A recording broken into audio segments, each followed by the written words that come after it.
Buenas noches, buenos días, buenas tardes, depende del país que nos esté observando.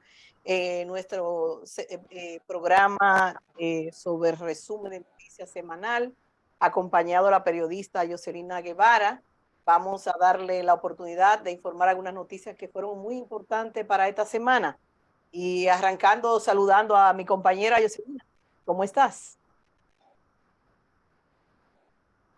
Yoselina. Hola, hola a todos nuestros televidentes en este programa de todos los lunes. Ya tenemos una cita, ¿saben? Tienen una cita con nosotras en este resumen semanal con las noticias más importantes.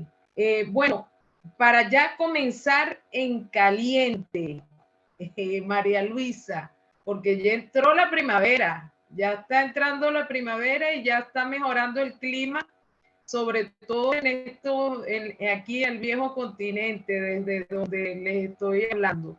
Entonces, una de las noticias más importantes fue la celebración de la cumbre iberoamericana de jefas y jefes de Estado y de gobierno que se celebró justamente en Santo Domingo, República Dominicana, este 24 y 25 de marzo. ¿Qué nos puedes decir referente a este gran evento, María Luisa, que se llevó a cabo en tu tierra natal? Así es, así es. Mi país estuvo brillando con tantos hombres y mujeres que llegaron allí, jefe de Estado, jefa de Estado, para discutir sobre la Carta Magna de Derechos, respeto a la soberanía de cada país. Existe las Naciones Unidas, derecho internacional. También definir un poco el problema de la deuda eterna, porque muchos de estos países están ahogados con una deuda eterna que no lo deja funcionar ni deja hacerle nada en la comunidad. Entonces, una de las cosas que ellos trabajaron fue ese tema. También el respeto a la democracia, ¿verdad?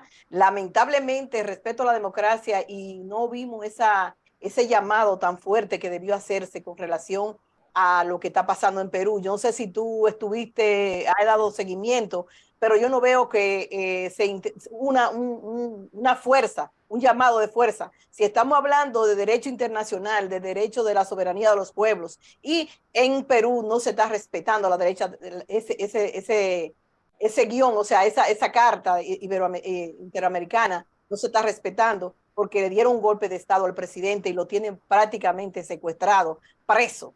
Entonces, creo que no estoy segura, pero creo que un gobierno de la región lo mencionó. ¿Qué tú me dices sobre eso?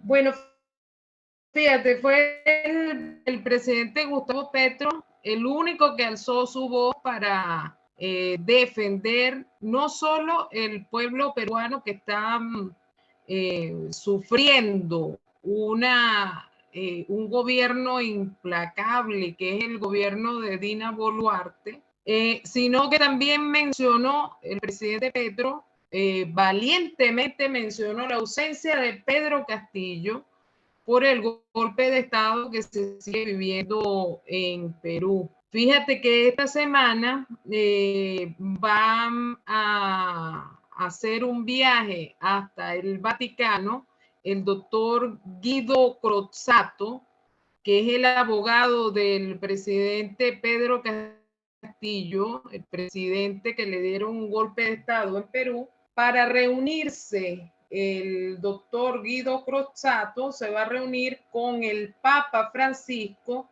y le va a entregar una carta con la denuncia de los asesinatos de jóvenes, de indígenas, de ciudadanos y ciudadanas en el Perú. Porque no olvidemos que las fuerzas de seguridad del gobierno peruano están actuando de manera represiva. Claro, en estos momentos con las lluvias y la situación climática en Perú se han cesado un poco las manifestaciones, inclusive los reflectores de la prensa y de la opinión pública no están transmitiendo las noticias en referente a las protestas en Perú porque se han, digamos, paralizado momentáneamente mientras mejora el clima a nivel climático, mientras mejora la situación a nivel climático en el Perú. Fíjate, nosotros estuvimos reunidos ayer con el abogado, la defensa de Castillo, y está pidiendo que la gente haga denuncia de lo que está pasando, que se lleve a todos los organismos internacionales, aunque él dice que no tiene ningún tipo de esperanza a los organismos internacionales porque no han hecho nada. Nosotros vemos cómo la ONU se prepara, la Corte Internacional se prepara para señalar países y para señalar gobiernos. Y sin embargo, esta masacre que se está dando en Perú es como si no estuviera pasando nada. Tuvimos la oportunidad también de escuchar testimonio de mujeres y de jóvenes que han sido heridos. Bueno, esta semana murió uno de los jóvenes que estaba agonizando, que fue baleado. Y así la situación es crítica, ellos están desesperados. Realmente no es solamente por el agua, sino la represión. Hay un terror creado en toda la población. Tú no puedes confiar en nadie, no se atreven a hablar con nadie porque creen que lo van a ir a chivatear, que van a ir a hablar y a decir que están hablando. Y ese es un terror psicológico muy grande que hay en la población, pero aún así ellos siguen en esa lucha, en ese deseo de que Pedro vuelva a su silla, porque Pedro no lo dejaron gobernar, nunca lo dejaron gobernar. Cada vez que ponía un ejecutivo, algo le encontraban y lo quitaban, y le quitaban, y finalmente le dieron el golpe de Estado. Entonces, esa es la cosa que está pasando en Perú. Es muy grave realmente. Es lo mismo que está pasando en Haití, que hay una situación descontrolada totalmente, asesinato permanente, secuestro, y que supuestamente ahora Estados Unidos va a elaborar una estrategia para parar esa situación. Pero mientras el país se está ahogando en sangre. Te dejo con otra noticia, después de terminar esta, sobre lo que está pasando en Venezuela con el problema de la corrupción. Debemos analizar lo que está pasando. Tú podrías decirnos algo. ¿Qué es esto de que un grupo de jóvenes que eran las muñecas de PDVSA y de nivel de corrupción alrededor de prostitución y todo demás? ¿Qué es lo que está pasando en Venezuela en estos momentos? Sí, bueno, fíjate, esta es una operación anticorrupción que está haciendo el gobierno venezolano de manera sorpresiva. Y el día sábado 25, el fiscal general de la Nación, el doctor Tarek William Saab, develó los detalles o parte de los detalles de la trama de corrupción en la que hasta el momento, según señaló el doctor Tarek William, están implicados 10 funcionarios del Estado, 10 funcionarios, María Luisa, que eran personeros o que estaban dentro del gobierno nacional, funcionarios que se ponían lo que nosotros le llamamos camisa roja y gritaban que que viva la revolución. Y resulta que son unos infiltrados que hicieron toda una red de corrupción. Hay 10 funcionarios directos del gobierno nacional, entre ellos un ex ministro y ex diputado del PSUV, del partido de gobierno, Juven Roa, y 11 empresarios. Y lo que tú mencionaste llama la atención, que estos traidores a la patria, porque son traidores a la patria, montaron toda una red de prostitución y lavado de dinero. Entonces, buscaban mujeres de buen físico, mujeres hermosas, jóvenes, y las metían dentro de esta red de prostitución para lavar el dinero mal habido, robado de las arcas del gobierno nacional, y se presume que también en negocios ilícitos como narcotráfico y criptomonedas.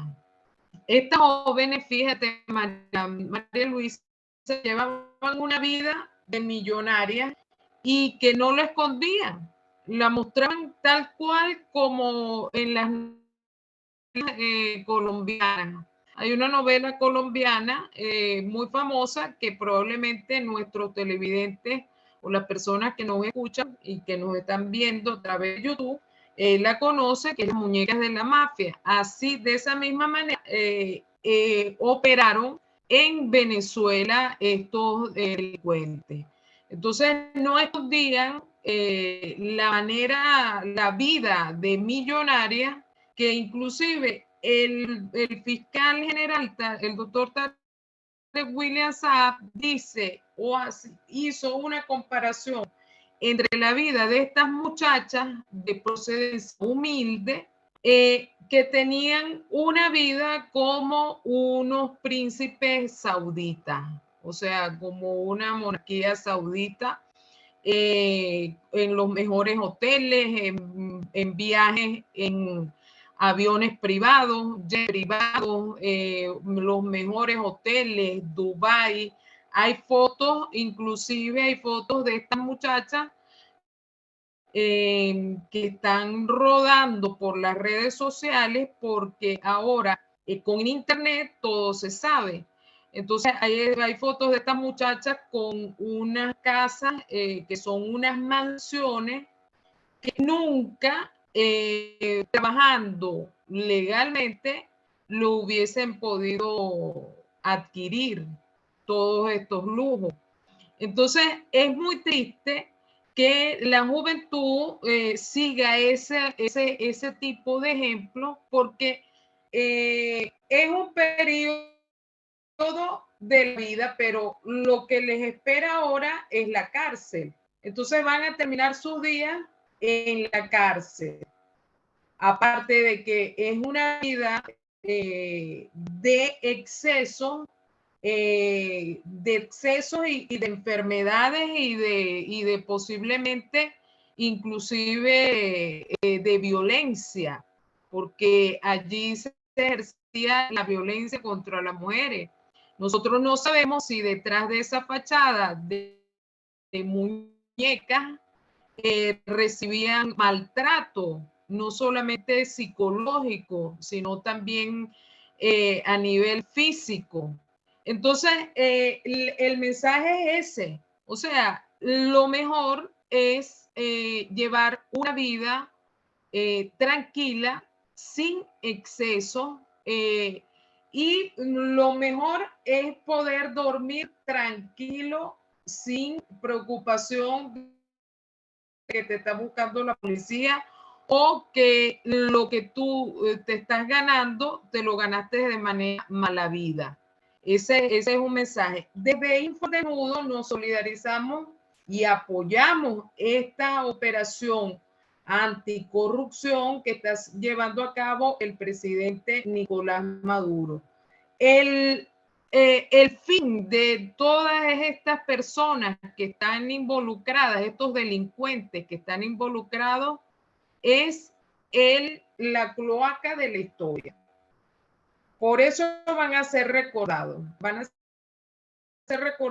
como unos delincuentes, como unos traidores a la patria, y que le hicieron un daño al patrimonio de la nación. Y déjame decirte algo, aparte de la violencia, también la adicción, porque donde se involucra droga también ustedes tienen que consumirla.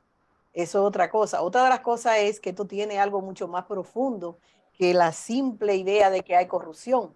La idea es socavar el proceso revolucionario en Venezuela. La gente tiene que estar claro. Como se han hecho tantos inventos y no han logrado llevarse ese proceso que ha sido un proceso hermosísimo que ha nacido en Venezuela, pues es una forma también de llevárselo entre los pies. Si ellos siguen con ese proceso de corrupción, la misma gente de la comunidad que está pasando hambre, que tiene necesidades, que no puede cumplir, llegar al fin de mes porque no tiene dinero suficiente, porque no puede cumplir con las necesidades reales, porque no tiene. Entonces ve un grupo de personas delante exhibiendo una conducta de bonanza, de mucho dinero. Entonces, ¿qué es lo que van a decir? Oh, el gobierno tiene su grupo de gente que sí pueden vivir bien, que están viviendo bien, que están cogiendo mucho dinero y que nosotros solamente nos piden sacrificio y a ese grupo no le piden nada. Entonces, esa impunidad va creando un resentimiento grandísimo en la población que al final la gente dice que se joda todo porque total, ellos son cómplices de esa misma acción de corrupción. Todo eso tiene que verse en el contexto de lo que está pasando en Venezuela. Se han hecho de todo, se han levantado bandas, la misma banda que fueron eliminadas en cierta manera, nuevamente resarcieron por otro lado. Se está tratando de hacer también, aparte de eso, se está tratando también de hacer lo que se llama cobro de impuestos por fuera, o sea, impuestos en el sentido de que yo te defiendo tu negocio si tú me pagas a mí. Y todo eso se está haciendo también. Y ya, han encontrado, ya tienen varias gente detenida. Y han participado incluso síndicos de la comunidad. Han participado. Bomberos de la comunidad. O sea que la corrupción está quebrando a mucha gente en Venezuela. Y es importante que eso se esté dando ahora, esa situación de alerta roja. Debe ser una alerta roja. ¿Por qué? Porque hay demasiada gente que se están quebrando. Y bueno, terminamos ahí, ya estamos de acuerdo la solidaridad con el pueblo de Venezuela, que es un pueblo luchador y un gobierno que está día y noche pensando en qué hacer para salir adelante de un bloqueo de más, bueno, no sé cuántos años ya lleva de bloqueo que no le permite sobrevivir prácticamente. Y encima de eso, una corrupción donde lo poco que llega también se le va por otro lado. Entonces, nos solidarizamos con la lucha que se está haciendo en Venezuela. Y ahora nos vamos a ir a la visita de Xi Jinping a Moscú, el impacto político, geopolítico que significa esta visita. Y me gustaría que tú nos hablara un poquito rápido de esto, sobre ese impacto. ¿Qué significó esa visita? ¿Es importante para la creación del mundo unipolar o bipolar o qué multipolar? ¿Qué es lo que está pasando? Bueno, fíjate, como lo decíamos la semana pasada, esta es la consolidación de la construcción del mundo multipolar. O sea, estos dos mandatarios, que son dos líderes políticos a nivel mundial, que son Xi Jinping y Vladimir Putin, firmaron 14 acuerdos estratégicos para profundizar la asociación entre ambos países. Y son acuerdos, María Luisa, que algunos son hasta el año 2030-2040. Son una lista amplia de acuerdos y llama la atención que el Reino Unido, fíjate, el mismo día de la visita de Xi Jinping, realizó unas declaraciones amenazando con enviar armas con municiones con uranio empobrecido a Ucrania. Esto es bastante grave porque recordemos que las armas con uranio empobrecido hacen una cantidad de contaminación radioactiva donde se utilizan, ya fueron utilizadas en Irak y fueron utilizadas en Yugoslavia en el año 99 y en Irak en el año 2005. Son armas nocivas para la salud, producen cáncer, hay que decirlo, producen malformaciones en los bebés y el uranio empobrecido no se puede eliminar. Una vez que disparan estas municiones o este tipo de bombas con uranio empobrecido, es muy difícil eliminar los residuos radioactivos que dejan este tipo de armas. Y eso no lo digo yo solamente, hay informes de la ONU y hay informes dentro de instituciones reconocidas en los Estados Unidos que afirman que estas municiones con uranio empobrecido producen toda esa cantidad de efectos secundarios. Ahora, ¿qué es lo que está haciendo el Reino Unido? Está minimizando y diciendo de que, bueno, de que ya ellos habían utilizado este tipo de armas en otros conflictos armados, y que no es así como dice Rusia, de que producen toda esta cantidad de efectos secundarios. Entonces hay que estar alerta porque lo que quieren es desinformar, pero para eso estamos nosotros aquí trabajando para ustedes, para informarles. Próximamente vamos a publicar un artículo con un poco de más profundidad acerca de este tema, porque es importante que todos estemos informados acerca de este tipo de armas letales para los seres humanos. Fíjate, ahí mismo ahora no me recuerdo el nombre de esta congresista norteamericana que dijo que paren ya la guerra de Ucrania porque Estados Unidos se está viendo muy afectado producto de esta guerra, que creyeron ellos que iban a sacar más beneficios y que solamente están enfocados en el problema de las transnacionales, los dueños de las armas, que son los únicos que están siendo, el beneficio es para ellos y la desgracia para nosotros, para la población, tanto americana como europea y el mundo, ¿verdad? Ella dice que esa es una situación que va a crear una destrucción del dólar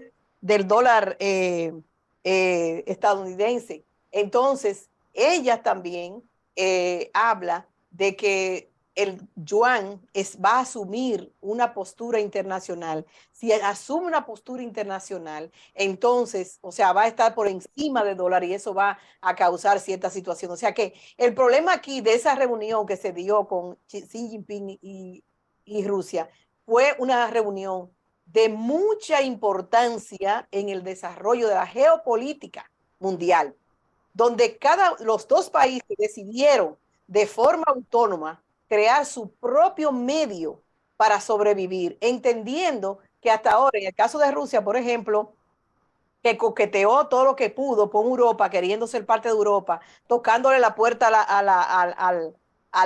¿cómo se llama? Al brazo armado, la OTAN, para entrar, y no se la permitieron, porque ese no era el objetivo es debilitarla y degradarla y convertirla en pedazos. Lo mismo pasó con China, que se acercó totalmente a Estados Unidos, estaban prácticamente a distancia. Y esta guerra ha contribuido a que esos dos países grandes y poderosos, con muchos recursos, hoy se estén unificando. Y ese encuentro es parte de esa unificación. Y esa es una de las preocupaciones mayor que hay ahí. Y además, entender que los líderes europeos, en su mayoría, son personas que son muchachitos de papi y mami que lo formaron por ahí y le entraron 3 cucarachas en la cabeza y hoy son los que están representando a Europa y se están dejando comer a Europa. Y ahí entramos lo que está pasando en Francia, Jocelina, para que tú nos ubiques un poco lo que está pasando en Francia con todas estas movilizaciones que se están haciendo, con la posibilidad de que Macron también pierda su mandato en Francia. Bueno, fíjate, la semana pasada cuando hicimos el programa estaba discutiendo una moción, se estaba discutiendo en el Parlamento francés una moción para la disolución del gobierno de Emmanuel Macron. Por un estrecho margen no aprobaron esa moción, ¿no? Pero las protestas siguen. Hemos visto imágenes de París incendiada, barricadas, huelgas generales, ya por la 9ª huelga general en la mayoría de los servicios.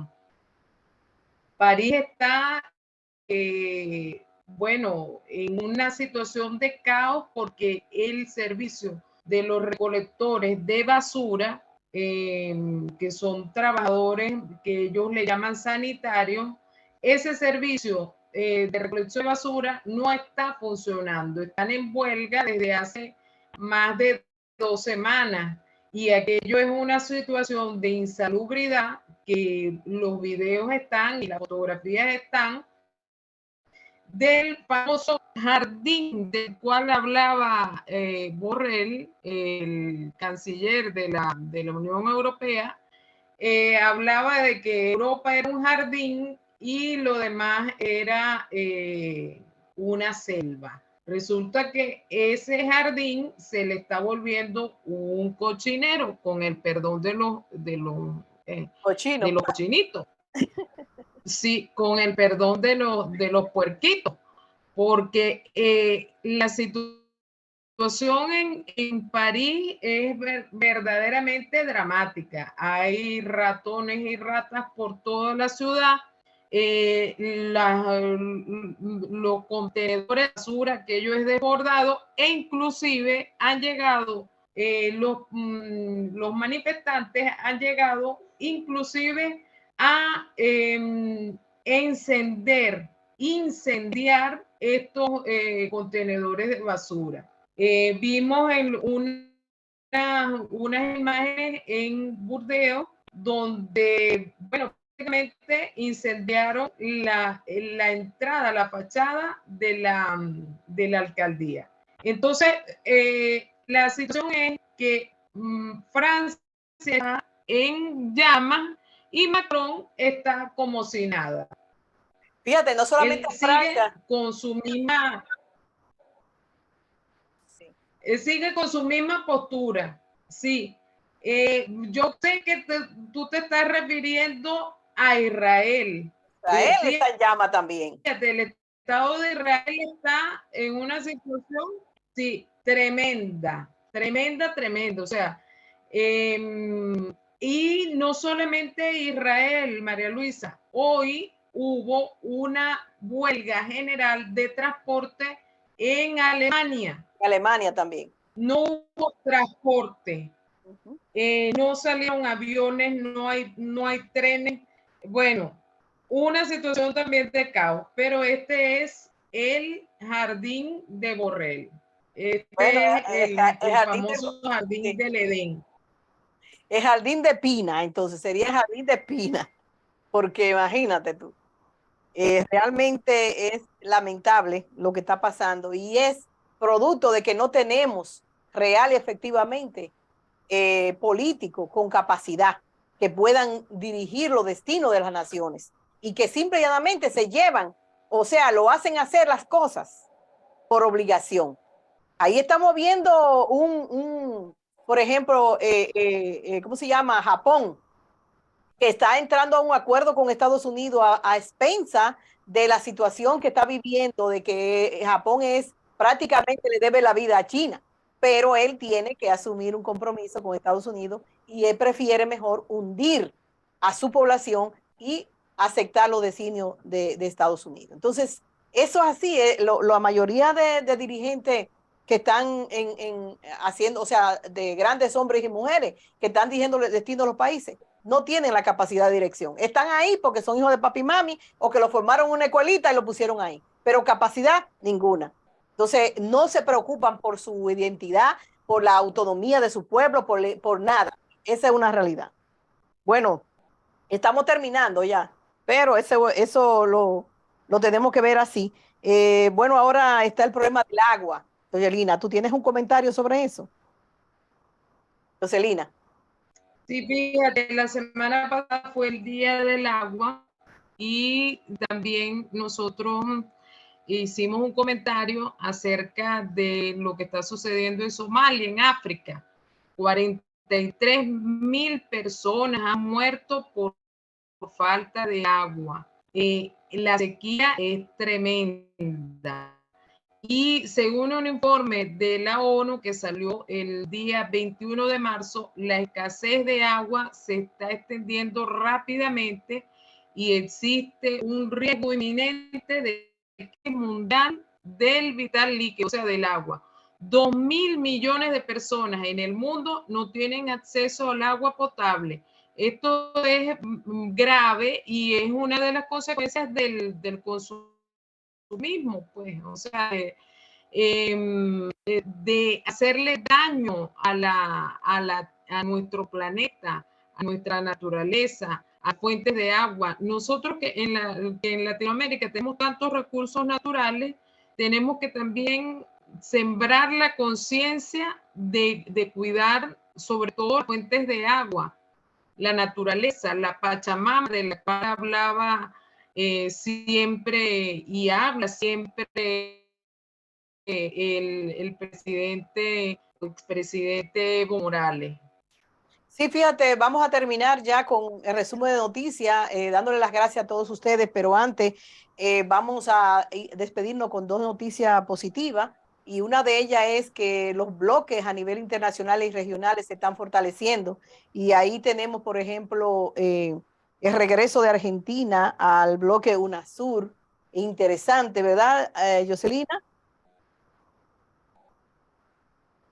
Sí, sí, fíjate que UNASUR es un organismo internacional que por mandato directo de los Estados Unidos fue prácticamente congelado. Los países adversos al progresismo, a la izquierda mundial, se salieron de UNASUR y esto hizo que el organismo internacional se paralizara. Está el caso de Argentina con el gobierno de Macri, el caso de Perú, el caso de Bolivia con Yanine Áñez, el caso de Brasil con Bolsonaro, el caso de Colombia bajo el nefasto mandato de el expresidente que nosotros lo conocemos, que era secuaz de Álvaro Uribe Vélez. Entonces, ellos hicieron que UNASUR se congelara. Pero ahora nosotros estamos viendo un renacimiento de UNASUR con la voluntad expresa del presidente Álvaro Fernández, quien señaló que Argentina regresa a UNASUR, al sueño de la Unión Suramericana de Naciones, el sueño del libertador Simón Bolívar, el sueño de Chávez. Y bueno, la segunda noticia excelente para cerrar resumen semanal es que en el día domingo 26 se celebraron las elecciones parlamentarias en Cuba, contrarrestando todos los pronósticos de la oposición mayamera que decía que iba a haber un alto índice de abstención. Bueno, resulta que eso no fue así, María Luisa. Sí,